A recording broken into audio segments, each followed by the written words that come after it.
This is Dr. Elaine Phillips in her teaching on the book of Micah, Prophet Outside the Beltway. This is session number 5, Micah Chapter 4.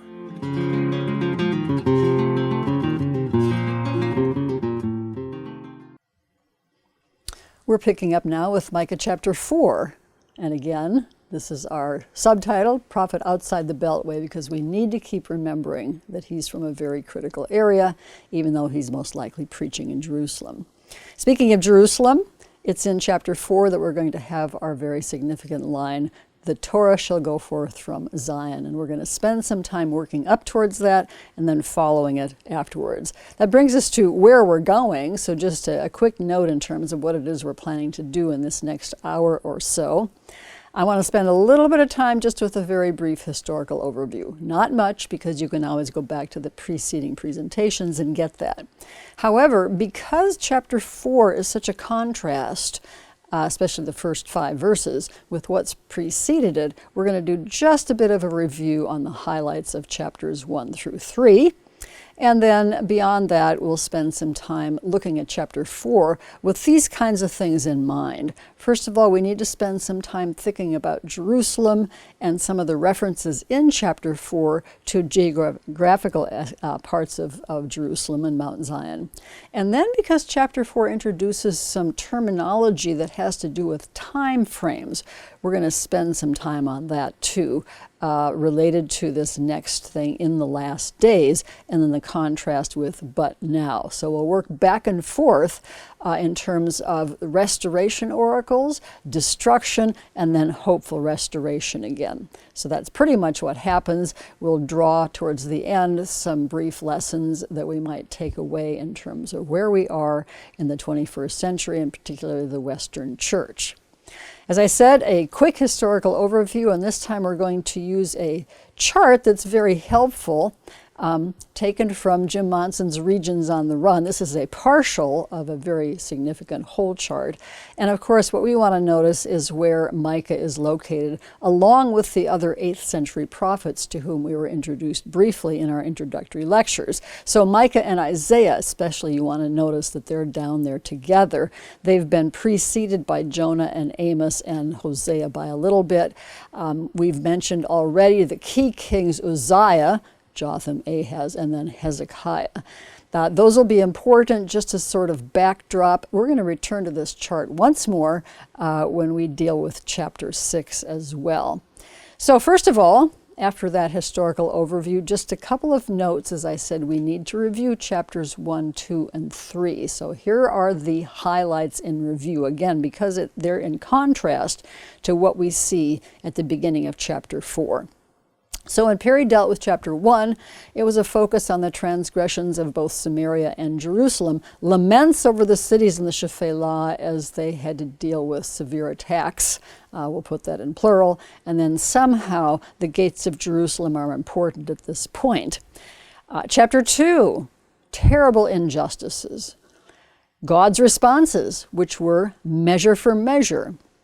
We see some of these same things coming back with even more viciousness and seriousness in chapter 3. Midway through chapter 2, we have some broken kinds of language that may refer or allude to returnees from a war context. We saw that as well. And then at the end of chapter 2, as rather a sudden change, we have the Lord as shepherd and king. Chapter 3, same kinds of things. Violent and vile leaders. The whole of leadership was in bad shape at that point, and as Perry noted, they're all busy making money off it as much as they possibly can. False prophets, diviners, seers, and they promise peace in response for what they might happen to get paid for it. By way of contrast, verse 8 of chapter 3, Micah is called, and he's filled with power from the Spirit to prophesy against the people who specifically have built Zion with bloodshed. That's a theme that may be coming back to us, especially when we move forward in chapter 6. In the meantime, however, chapter 3 closes down with the destruction of the Lord's house foretold, which was, of course, seen as nearly as treasonous as it could possibly be. That's serious business. And when Jeremiah had the temerity to reference that about 100 years later, or not reference Micah, but he said the same thing, the elders in his day would remind the people round about of the fact that Micah had already prophesied that serious business. Well, with those things in mind, we want to just look at the connection between what we have at the end of chapter 3, which, by the way, is about midpoint through the entirety of the book of the 12 prophets. So there's something interesting about that as well. But chapter 3, verse 12 talks about this utter desolation of Jerusalem. And chapter 4 starts right off with a remarkable shift. The promise and the promise of restoration. So I just want to take a moment to look at some contrasts between what we've seen already, especially in chapters 2 and 3, and then contrasted with a more hopeful look in chapter 4.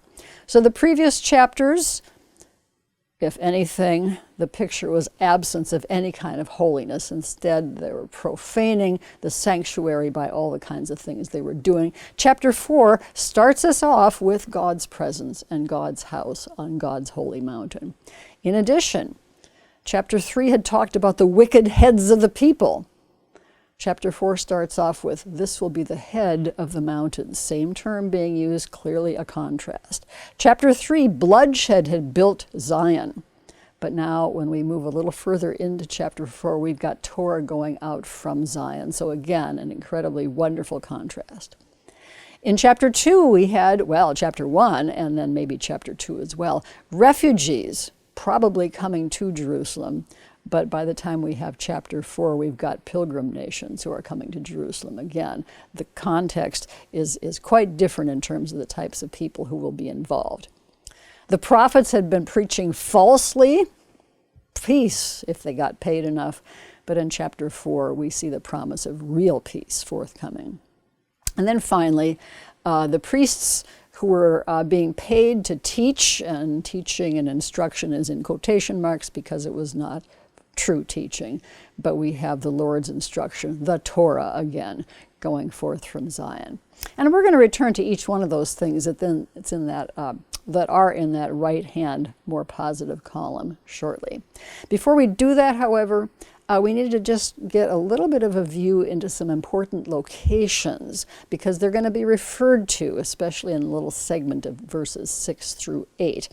So here we go with a photograph, an aerial photograph, and for those of you who have been in Jerusalem, you can get a sense of how old this picture is because there are houses and structures all over those hills where they're just sort of thinly dotted right now, or not at all. But we could spend a lot of time talking about what's in this picture as opposed to what's not. But for our purposes, we simply want to note the following. In the ellipse, we have the city of David, the small little spur of hill, probably not even mountain, that David conquered. It's small. It's probably about 11 acres. It had a water source, which is why it was important for millennia. North of that, and we have here an arrow pointing to the area where the temple would be built eventually. Threshing floor of Aravna was there. David would offer sacrifices there. That's something I'm going to come back to a little bit later on in this lecture. But it will be Solomon himself who will build the temple there. And Solomon's temple then was on the mountain of the Lord's house. And then it's also referred to as the house of the God of Jacob, the temple location. Now, that is in elevation higher than the city of David. But if you were to stand in that general area and look around in all directions, you would see that the hills around it are even higher. Not monstrously higher, but higher. And that too is going to figure in a little bit to the kinds of things we're going to say. We also will encounter a term called the Ophel. And I've got a very schematic way of presenting it here. It's referred to in a number of biblical passages. I'm going to come back to those. But by and large, it's the area just south of where the Temple Mount would have been, or Temple Mount is, and Temple Platform and so forth would have been, and at the northern end of the city of David. Again, we're going to come back to that when we actually get into the text, but for our purposes of trying to locate it, here it is. And then, as I've already noted, the hills that are surrounding this area are all going to be higher in elevation. That could lead us into a lot of excursions, but we're not going to go there right now. Just hold on to that in terms of chapter 4, where it talks about the mount of the house of the Lord will be raised up. A couple other things we want to keep in mind in terms specifics about the Ophel and so forth. Verse 8 is going to refer to Migdal Eder. Migdal is the word for tower, and Eder is probably to be understood as flock. There's a time when scholars used to try and locate an actual place called Migdal Eder, but that's probably not true. It may just be another way of referring to the security of the location of Jerusalem in general. Ophel, depending on what translation you read, might be calling it the stronghold, and it does come across that way in Scripture because you have several passages which represented it as being fortified. Nehemiah is probably our most interesting one because that talks about the people all around the city in Nehemiah's day who are busy building. And it turns out the people who lived in that area were fortifying the Ophel as well against possible attacks. Nehemiah chapter 11, verse 21 also tells us the temple servants lived there. And so it makes sense that they would be proximate to the temple area itself. The word Ophel comes from a Hebrew root which does mean to bulge. That's a very interesting reference in and of itself, and so there are those who suggest that it's actually referring to a topographical feature at the northern end of the city of David, which kind of bulges out a little bit just south of the Temple Mount there. Again, if this were a lecture on City of David and geography and all those kinds of things, we would probably spend a little more time on that. Having said that, however, more that needs to be said with regard to Jerusalem and then specifically now the daughter of Zion. Both terms, daughter of Zion, daughter of Jerusalem, are used. Now, sometimes daughters in plural, when it's used in the Hebrew Bible, refers to villages and small settlements around a larger area. But in this case, it seems to be a very specific personification, and particularly with regard to the Lord's relationship to his chosen city, Zion, Jerusalem. And there are references that are intimating that. It's tender, a vulnerable relationship. And the next slide, I'm going to give us just several of those, both in terms of what might happen to her with God's punishment, even though he loves her dearly, and she's very much of a joy to him. There's a punishment that's forthcoming, and God will be sorrowful over that, but nevertheless, a reference, more than one, but one we're going to look at in Isaiah, will talk about the promises of restoration as well. And then I have a little note that by the time we get to the end of chapter 4, this tender, delicate daughter of Jerusalem might surprise us just a little bit. So we'll hold on to that as well. Just want to put a couple of passages up here to unpack a little bit what I was saying a moment ago. Jeremiah. This is, of course, about a century after Micah's time. And things are in a disastrous state by Jeremiah's time. And so in chapter 6, this is during the reign of Josiah that these initial oracles of Jeremiah are uttered. Flee for safety, flee from Jerusalem, for disaster looms out of the north. Perry talked the other day about looming out of the north and things coming in attack from the north. Even terrible destruction. I will destroy, the Lord speaking, the daughter of Zion. So beautiful and so delicate. So you see a tenderness coming through there, even in spite of the justice that's going to be effected upon them. In 2 Kings 19, a quite different reference, because we have a description of an oracle that is spoken against Sennacherib, because he has been blaspheming Zion, Jerusalem, and Hezekiah. So, quote, "The virgin daughter of Zion despises you, Sennacherib, and mocks you. The daughter of Jerusalem tosses her head as you flee, which has everything to do with possibly some of the historical context, which we have been speaking about as backdrop for parts of Micah at least. And then one more promise looking ahead. Isaiah 62, verse 11. Say to the daughter of Zion, see, your Savior comes. Look, his reward is with him, and his recompense accompanies him. So there's hope, destruction, but all through it there is that personification that is intimating the relationship of this beloved daughter of Zion to the Lord. So those are some geographical and then, of course, textual considerations to go along with that. Just a quick note about some things that have to do with the ways of indicating time frames. Micah is very interesting in this regard, and there are several terms that we're going to want to put together and kind of unpack as we make our way through this. I'm indebted to Bruce Waltke's monumental commentary on Micah for how to parse through some of this stuff. So here we go. Chapter 4, verse 1, we'll use the expression in the last or in the latter days. And it's been a temptation to think that's referring to eschatological considerations, but it may not be. One of the reasons for its being located in the end times, in a number of people's ways of thinking, is because the Septuagint translates it with eschaton, and then that association is just made. That may not be so true, and so I'm just giving you perhaps a more nuanced presentation of this, as Waltke indicates.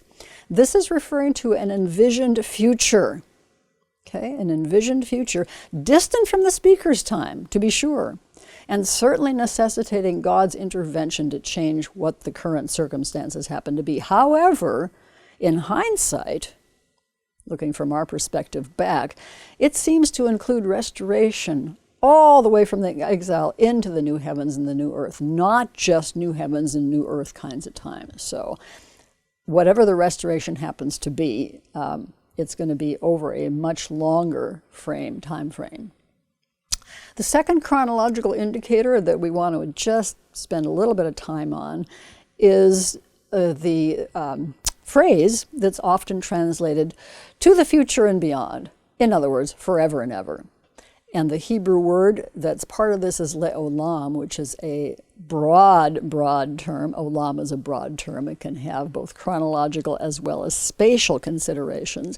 But Waltke suggests that we translate to the distant future and yet beyond that, or from now to that le'olam distant future. And both are pointing to a very idealized future. Now within that, and of course we have two terms now that are pointing forward.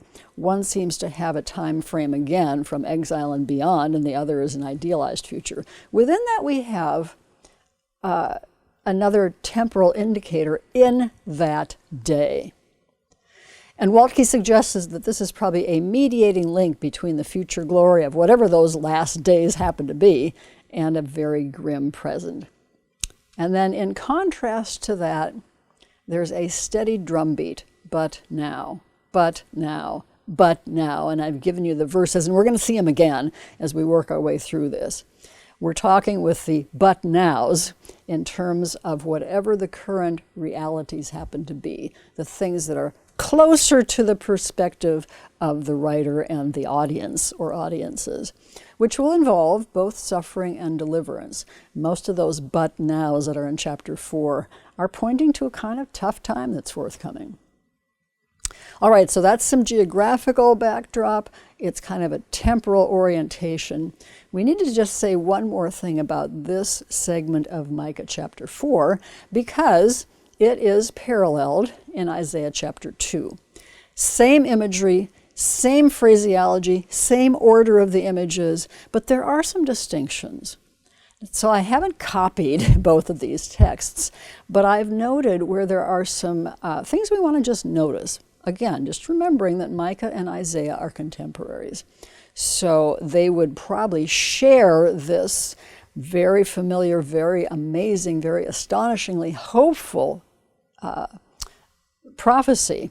In Micah, as we've just noted, right before chapter 4, verse 1, we have the whole mountain of the house of the Lord is going to be destroyed. Dire warning about the ruin of Jerusalem. Interestingly enough, chapter 1, right before chapter 2 in Isaiah, closes with Zion's shame over past idolatry. Not talking about some destruction things, but there's still a kind of a negative ambiance about that.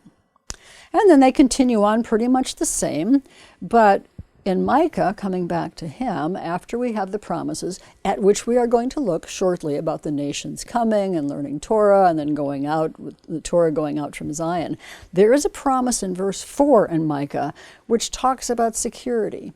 Everyone's going to live under his own vine and fig tree because the Lord God has spoken. That's not in Isaiah. Interestingly enough, after the swords and spears being transformed into pruning hooks and hoes or whatever they are, Isaiah simply closes with, "Let us walk in the light of the Lord." Whereas verse 5 in Micah expands that and says, the nations are going to keep walking according to their gods, but we are going to walk in the name of the Lord. And then after that, Micah will shift to the things that we're going to look at momentarily about the daughter of Zion, whereas Isaiah will go back to further condemnation of idolatry, which is the ongoing challenge here. Well, with all that said, that's simply by way of introduction, let's take a look at the text and work our way through the text itself.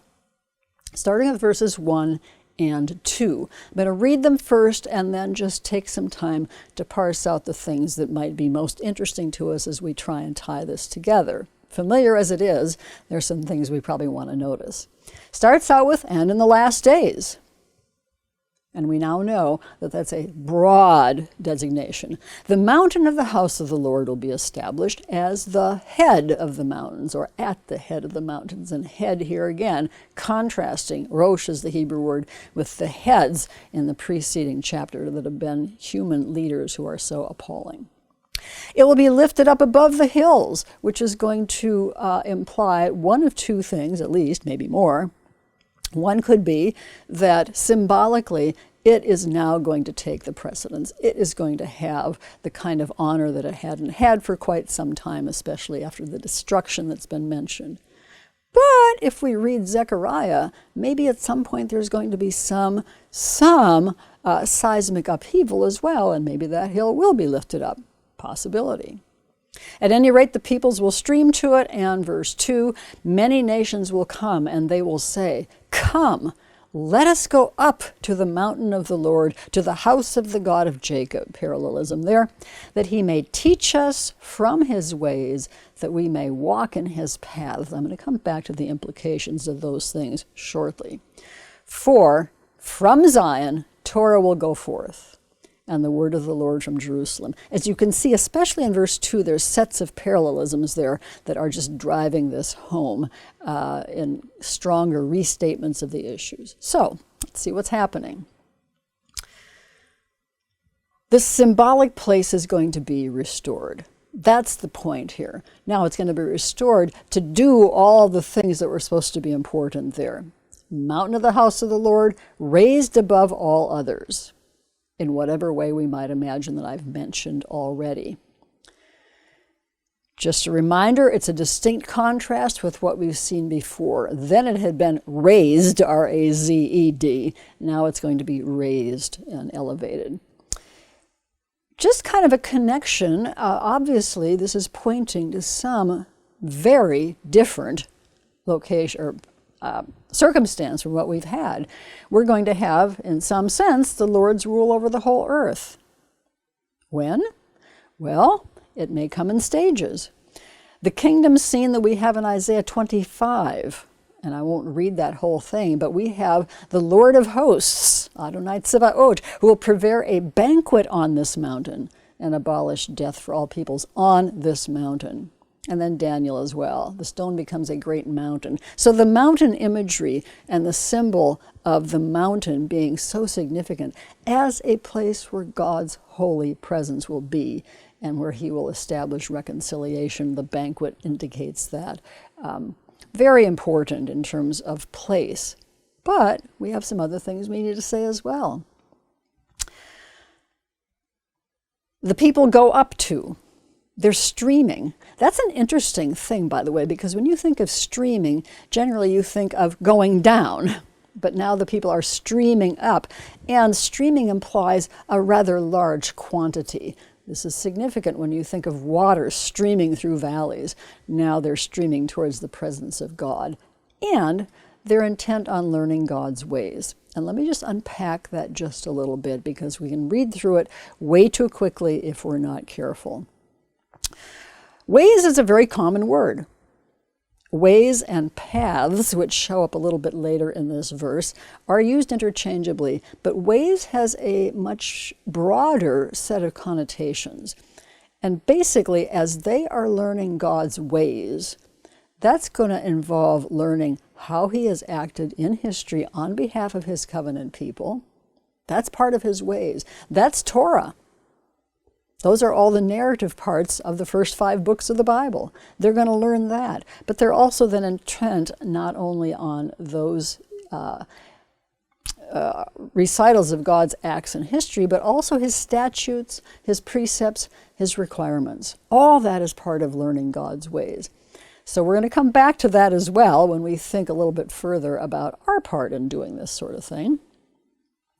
Well, I shouldn't put it this way because I'm making it sound like they have to get all these ways into their brains and then they're going to be sent out. But the point is, as the people who have streamed to God's presence are busy learning God's ways, they're also conduct themselves appropriately. They're going to walk in his paths. That's what walking means, conducting oneself. They'll walk in his paths, and then here's the fun part. This is how Torah is going to go forth from Zion. It's not like you're going to have a sort of abstract word shooting out there. No, as Micah's presenting it here, and Isaiah as well, as they're presenting it, it's going to be embodiment. It's going to be these things that are truths. They're going to be learned by God's people who have been streaming up to be in his presence and to learn, and now they're going to go forth. And they're going to be the ones who accomplish his purposes because they're conducting themselves according to God's ways and his word. So I've just noted a possible New Testament perspective on this. Paul refers in 2 Corinthians 3 to our being living epistles, and in some ways this is kind of the Micah First Testament counterpart to that. And we have other references as well. Isaiah 51, I note for you here, the law will go forth. The law will go forth from Zion, and it has a purposeful point to that. It will bring about justice, righteousness, and salvation. Well, that's just the beginning of this wonderful oracle of promise. Let's move on to verses 3 and 4. Continuing to read. And he, this is the Lord, will judge between many peoples, and he will settle disputes for powerful nations. That ought to cause us to pause when we think of our international global crises, and the Lord is capable of settling those, and there will come a time when he does. Settle disputes for powerful nations from far off. They will beat their swords, that was the implement of war of choice back then, into cutting implements. I realize that hoes is often there, but cutting implements, and their spears into knives for pruning little tendrils. Nation will not lift up a sword against another nation, and they won't learn war anymore. Incredible promise. Let's do verse 4 as well. Each man will dwell under his vine and under his fig tree. No one will cause terror, for the mouth of the Lord of hosts has spoken. All right, I've mentioned some of the things I already want to point out about this, but above all, we're dealing with a truly radical transformation that's coming across the board because it's going to affect, as I mentioned a moment ago, international global situations, and it's also going to transform people. Let's see how this works. God is going to judge, even to the point of settling international disputes, which is just remarkable when we think about it, and hope for it, and pray for it. This, again, is contrasting to all the petty bribery and injustice and all the other things that we mentioned earlier, especially Perry mentioned in chapter 3. The next step, however, in this radical transformation is this. Because God's going to arbitrate these disputes, and they're going to be settled, they're going to be dealt with, the wars are going to cease. There's going to be no reason for war and all the things that are the cause of war. Because that's true, then they will retool the entire arsenal.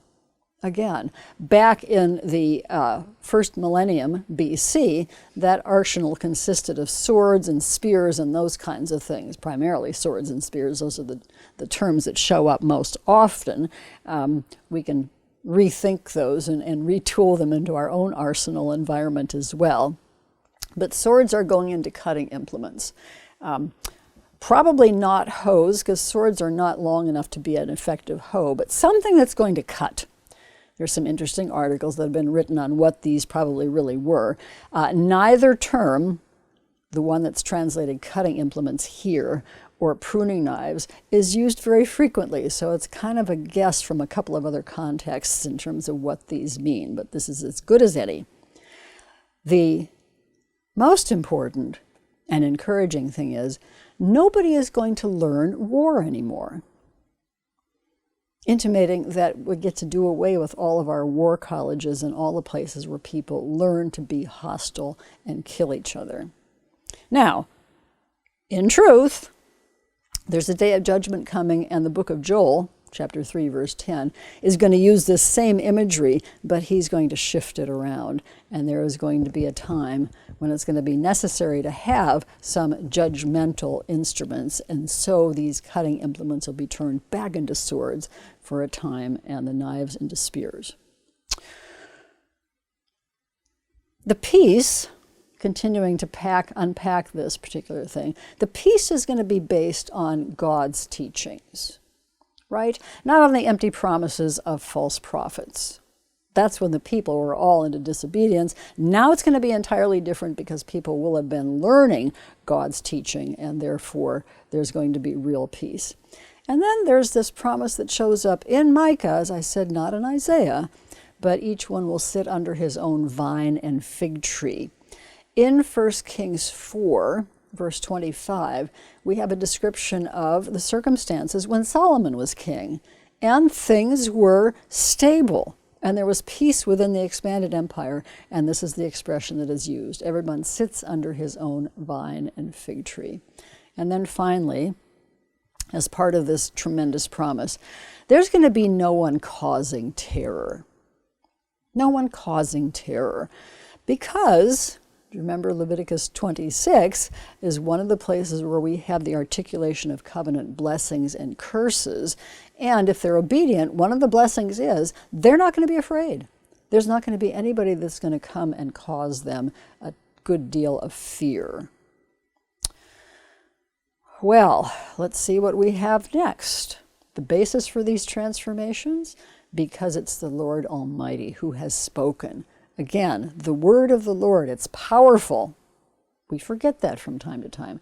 The Lord Almighty has spoken. It's based on, the guarantee of these verses is based on God's own faithful word. If we had time, we could take an excursus into all the places that talk about not only the power of the word, but the purity of the word and the truth that's a result of that. Just one additional note, however. This is the Lord Almighty has spoken. And our term, or our translation, Almighty, it's often translated this, but it's a Hebrew word that means hosts, armies, all right, armies. And basically it's used, among other places, for the heavenly armies. Psalm 103 at the end of the psalm has several verses devoted to the heavenly panoply, the beings that are up there, who do the Lord's bidding. They do his bidding. They do what he tells them to do. So if the heavenly hosts are doing that, and we have the word of the Lord of hosts speaking, we've got pretty good assurance that things are going to be going the way he says they will. Now, in the meantime, we have our part to do. And we want to just have a quick look at verse 5 and then that'll move us on to the next segment. Verse 5, as I said earlier, is unique to Micah. We have just a shorter version of the second half in Isaiah. Though all the peoples continue to walk each in the name of his gods, we, and I've got that twice because the Hebrew emphasizes it, we will walk in the name of the Lord our God forever. Okay? So there's an assurance there that, it's an admonition or an exhortation, I suppose I should say, because we may be surrounded by all kinds of people who are not busy doing what they should be doing. They are doing what they want to do. But Micah declares that they will walk in the name of the Lord. I've already mentioned that walking in his paths meant conducting themselves. And walking in the name of the Lord means then that amidst these others who are just doing, again, in accordance with the ways of the powers of the air and the gods of the world, we're supposed to be distinctive. Walking will be conduct that distinguishes us. And I've intimated this already. This is a contrast to nations who will stay with their own idolatrous worldviews. Presumably they have not joined that throng of people earlier on that was streaming towards Zion and declaring they wanted to learn from the Lord. But the we will walk in the name of the Lord is also characterized, or I should say defined further, by to the distant future and beyond. And this is what will characterize those who are faithful remnants. Even though there might be all kinds of things in the interval that are difficult, grim, the faithful remnant will continue with that affirmation. We will walk in the name of the Lord. One good place to turn at this point, just as sort of an exhortation, is Psalm 86:11, because it encapsulates what we've just been talking about in the sung tradition of God's people. Teach me your way, O Lord. Well, that's what we've been seeing in these verses in Micah, that I may walk or conduct myself in your truth.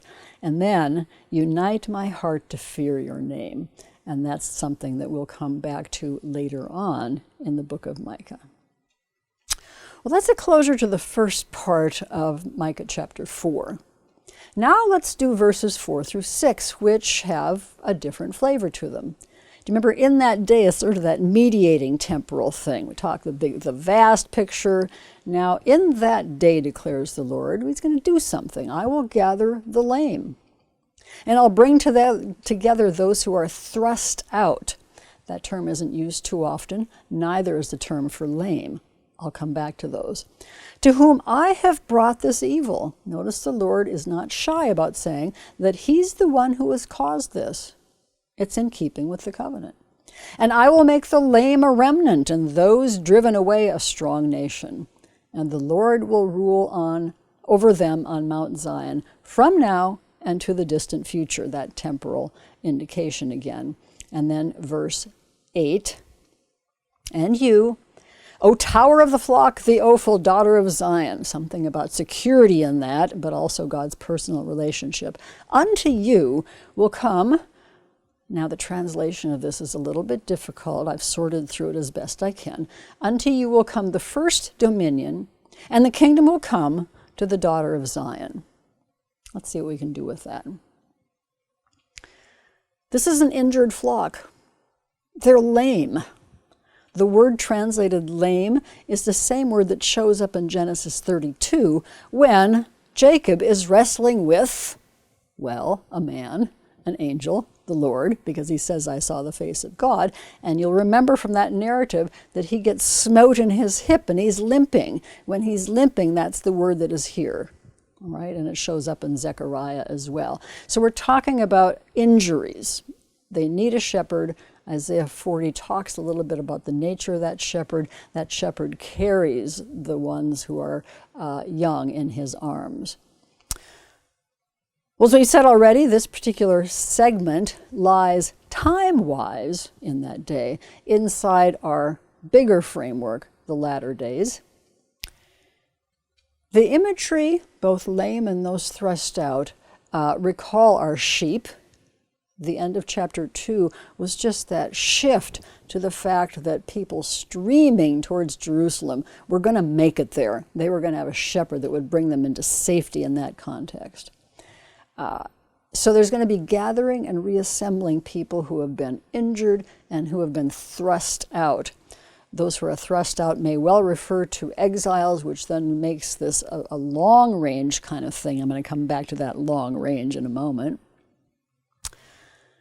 And just an additional note, I've said this already, but at the end of verse 6, it's the Lord who acknowledges that it's He, it's a causative verb form, He has brought them to this current evil state. I've used the word disastrous, but the word is evil in Hebrew. That's the literal translation of the end of verse 6. In keeping with the covenant, when they were disobedient and did evil, the Lord would respond in kind. Again, it's a measure for measure kind of thing that's happening here. Well, there's hope for this daughter of Zion, in spite of all these things. The Lord promises to transform the remnant into a powerful nation, and He will rule over them. Mount Zion, as I've intimated already, and the kinds of things we've said about Tower and Ophel, etc., is going to be a place of security. And we've already seen intimations of that at the end of chapter 2. Here it is again. Those last references that I mentioned a moment ago as being a little bit difficult to put together syntactically, however that works, and there are two references, a former dominion and a kingdom, both of which will come, it does seem, no matter how we put it together, to be some kind of an allusion to the Davidic dynasty, which is the former dominion, and it was a united monarchy. And that would be in their hopes and expectations. And of course, it's a backdrop for what we're going to see in chapter 5, verse 2, that Perry will deal with shortly. However, we have but now. And we have a series of these little oracles, little vignettes that are introduced by but now. I'm going to say something about the Hebrew of that in a moment, but let's unpack how each one of these unfolds. Each one, even as difficult as it is going to have a closure that at least has a positive tinge to it. Verse 9, now. There's going to be an outcry and there's going to be writhing. Verse 10, now you will go out.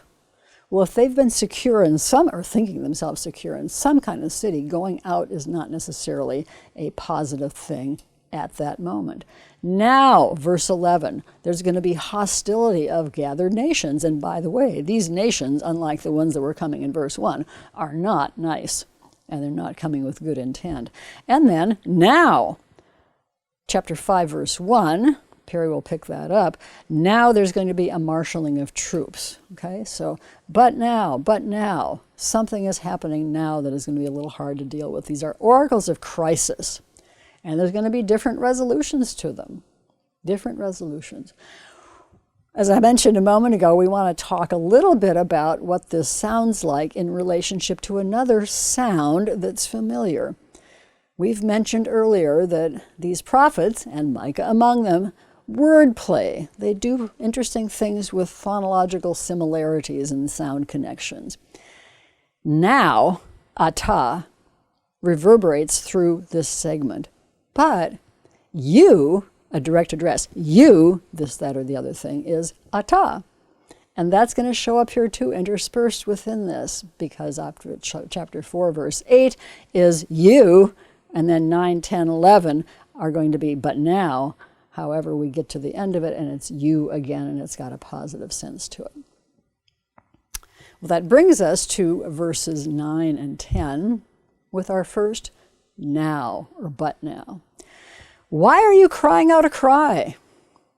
Is there no king in you? Has your counsel perished, that writhing has gripped you as one giving birth? And this, by the way, might be some sarcasm.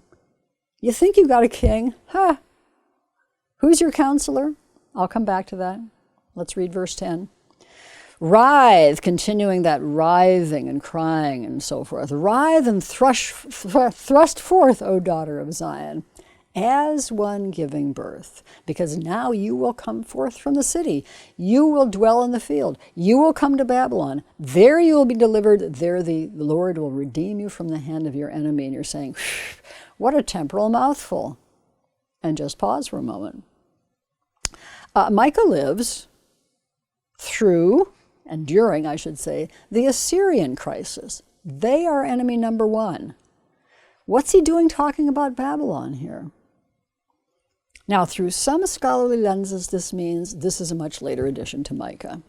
I'm not going there. I think he is, inspired by the Spirit, looking ahead to what's happening. And indeed, it's a compressed vision of what's happening here, to the point of having to go into exile eventually, and that exile is going to be not to Assyria, as the northern kingdom did, but to Babylon, and even pointing beyond that to a deliverance. You have the same thing, by the way, in much larger form in Isaiah, in those latter chapters of Isaiah, starting with chapter 40 and beyond. Well, let's see what we can do with this. They're crying out, and by this crying out a cry is a standard way of saying this is a superlatively loud cry, and it's one of terror and anguish, and in addition to that, they are writhing. And the image is clearly, it's mentioned twice, childbirth. And that is, generally speaking, a process that involves a lot of crying out, pained crying out. So then the question is, well, what's prompting this figure that Micah is using to depict what Jerusalem, daughter of Zion, is going to go through?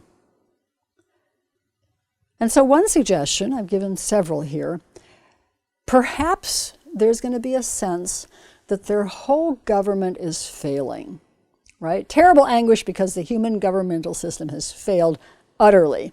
Pause there. I know I've only got a comma, but remember what we've been saying all along. We've got a royalty that has been spiraling downward, especially during the time of Ahaz. Just awful in so many ways. The king is, as God's covenant king, non-existent.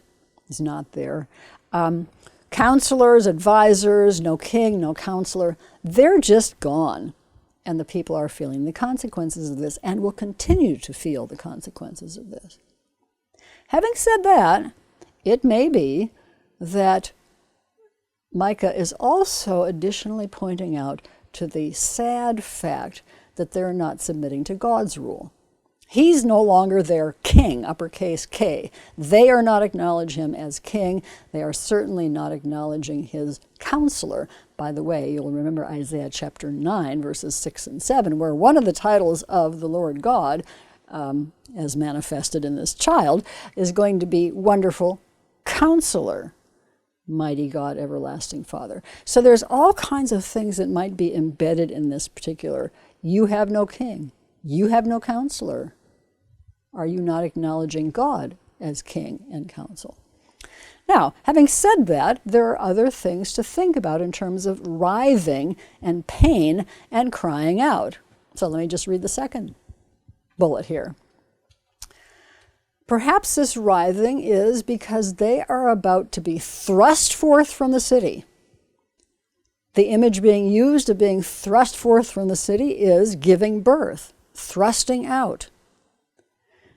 Now, they might have thought of the city, even though it was undergoing difficulties and would terribly a century later, as still being some kind of a safe haven. Reading the book of Ezekiel gives you a sense that they may have thought that way. But they need to be forced out, just like giving birth would, because it wasn't safe anymore.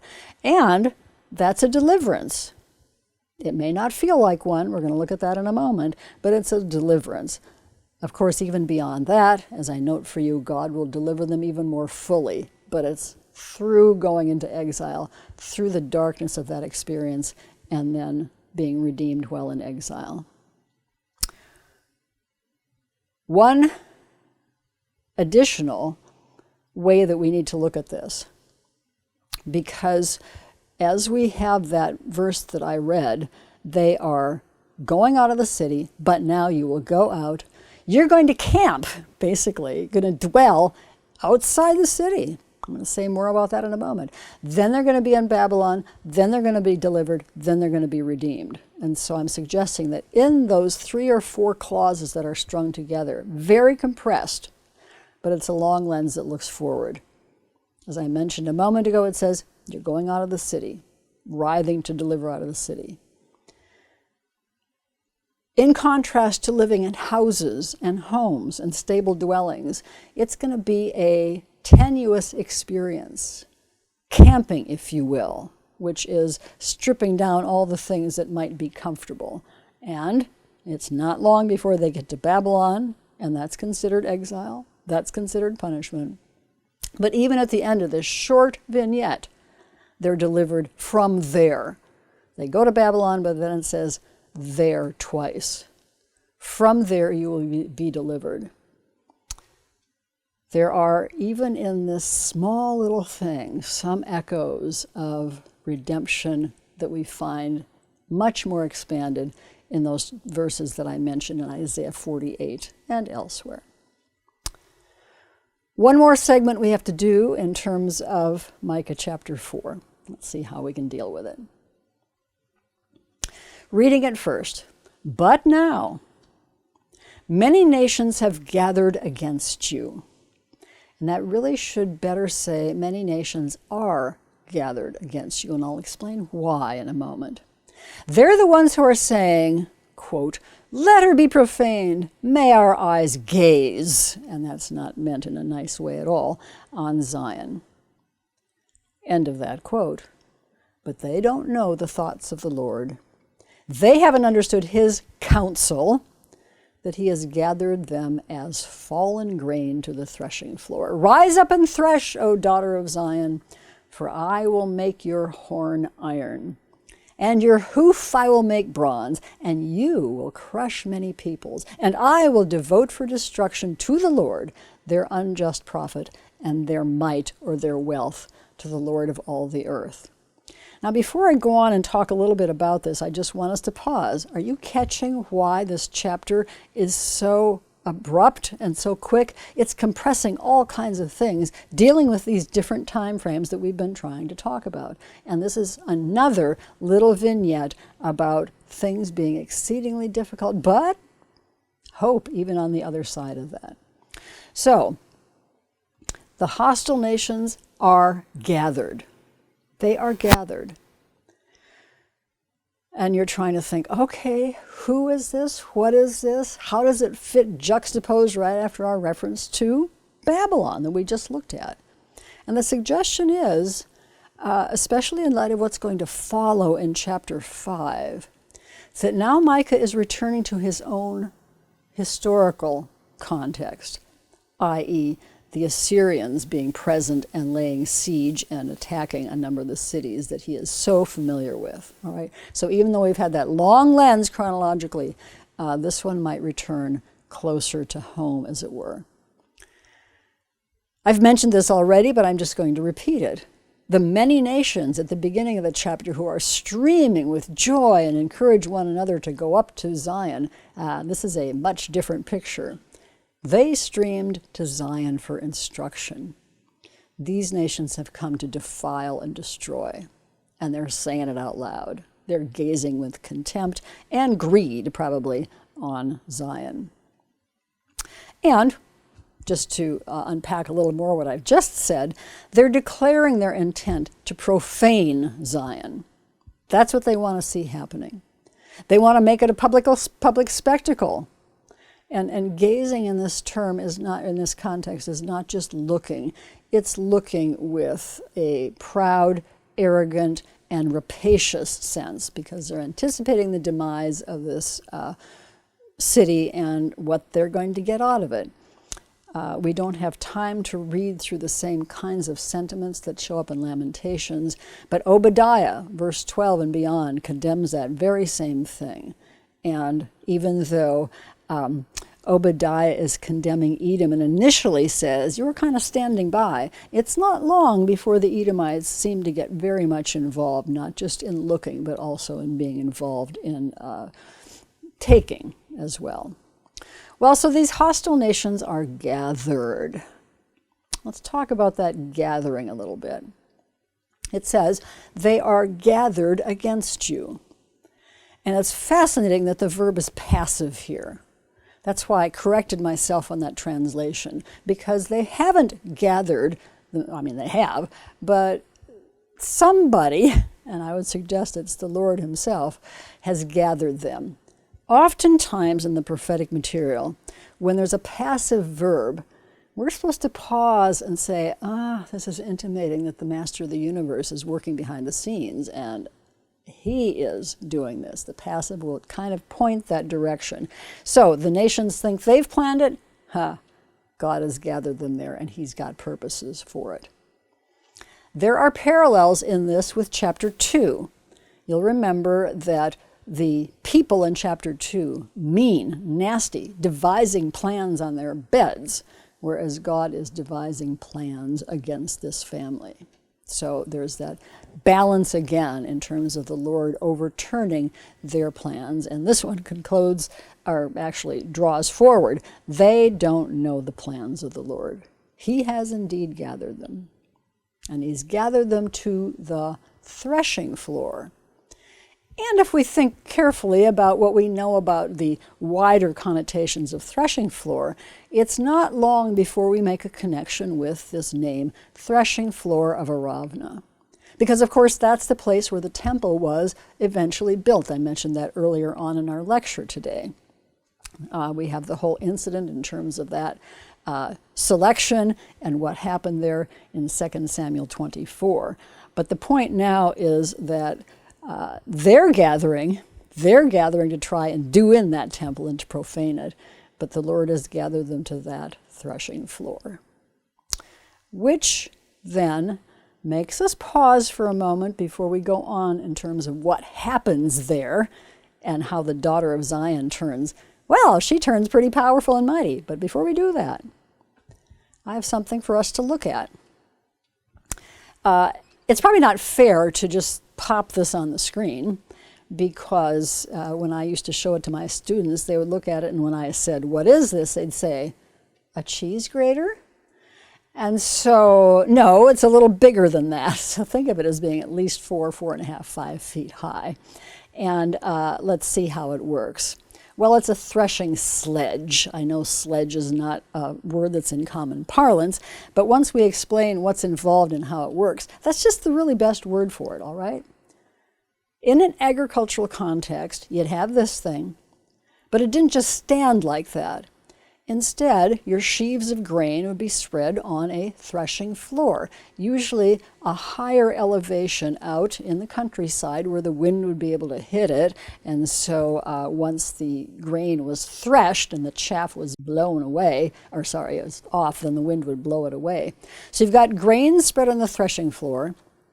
You lay this instrument, if you will, down on that grain. You put significant weight on top of it. You have an animal to draw it across the grain, and of course it breaks those husks away. And then we have the winnowing as well. Now, why am I showing this? Because the daughter of Zion is going to thresh. She's going to do other things too, but she is going to thresh. Let me just bring in another passage of Scripture. It's figurative, obviously. There are places in Scripture where this is used to probably figure punishment or cruelty. The condemnations of the nations in Amos chapter 1 includes a group of people, the Ammonites, who do this to Gilead. No, that's not right. It's the people from Aram. At any rate, you can check me on that. They run threshing sledges across people. But I would particularly want to unpack for you the second reference that I have there, which is Isaiah chapter 41. And I'm taking this from the NIV because it fleshes out a little bit what I was just saying in terms of what this thing was made of and how it worked. Again, this is a figure of speech because it's the Lord talking to his people. I will make you into a threshing sledge, new and sharp with many teeth. Sometimes those were pieces of rock in there, but sometimes iron. You will thresh the mountains and crush them and reduce the hills to chaff. Notice the expansive nature of what's going on here figuratively. You will winnow them. The wind will pick them up. A gale will blow them away. And then verse 16b goes on to talk about how the people will rejoice in the Lord. Well, let's draw this to closure with God's responses. He's gathered them now. They are gathered there. He's made some preparation for his people to do something. And here it is. There are 3 images in terms of what the daughter of Zion is going to do, and they're compressed, as I note for you. First, there's going to be threshing. I've just described it. Then, horns are going to gore. And then, hooves are going to trample. All 3 of those are squashed together. This is put in this way to make sure that Micah's audience hears the power of God manifested in ways that he has prepared his people to do. In terms of their goring with horns, obviously those are on animals that have horns to gore with, pretty dangerous kinds of things. But symbolically they show up as well in 1 Kings 22, a very interesting passage where I think Perry mentioned it the other day. You have Ahab and Jehoshaphat trying to decide whether they're going to go to war at remote Gilead against Syria. And somebody shows up in their presence wearing a set of horns and saying, with these horns you will do all this sort of damage. Obviously it didn't turn out that way. I've also noted for you Deuteronomy 33, verse 17, which in the midst of the blessing of the tribe of Joseph says, he will have horns to accomplish powerful things that need to be done. So, the daughter of Zion will thresh, as we've described already. The nations will be broken and trampled. With her horns of iron they'll break, and the hooves of bronze will trample. And then I note for you the irony here. They are marching up to Zion, and they've no idea they are marching to their own annihilation. No idea. This segment closes down with the Lord saying, all the wealth that they've gathered, it's been gained through violence, it's been gained through injustice, that's going to be not just cast away, but it's going to be devoted to the Lord of all the earth for destruction. The term there is a term, cherem, it's actually the verbal form of that term, which shows up an awful lot in the book of Deuteronomy and then in Joshua as the people are going in to conquer the land that the Lord is giving to them. And the point of the both noun and verb forms of this is these things will be devoted to the Lord of all the earth, and they're devoted for destruction. You see, these folks had come to defile God's sacred space. And so all those things that are vile are going to be brought into that space, and that's where they're going to be destroyed. Just a couple of reflections at this point as we close down chapter 4. I mentioned Psalm 86:11 earlier, and I'm just going to revisit it as I note for you because it so embodies the kinds of things that are positive in terms of the first part of chapter 4. Teach me your ways, that I may walk in your truth. This is a passage to memorize if you haven't done that yet. Teach me your ways that I may walk in your truth. Unite my heart to fear your name.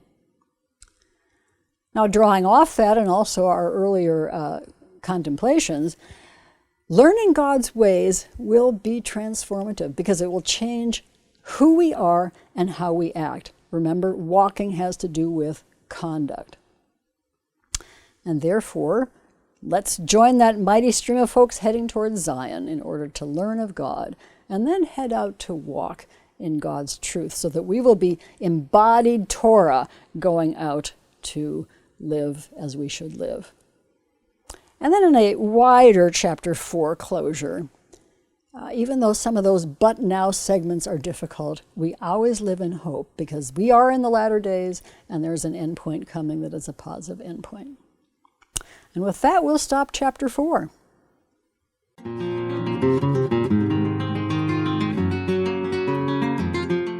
This is Dr. Elaine Phillips in her teaching on the book of Micah, Prophet Outside the Beltway. This is session number 5, Micah Chapter 4.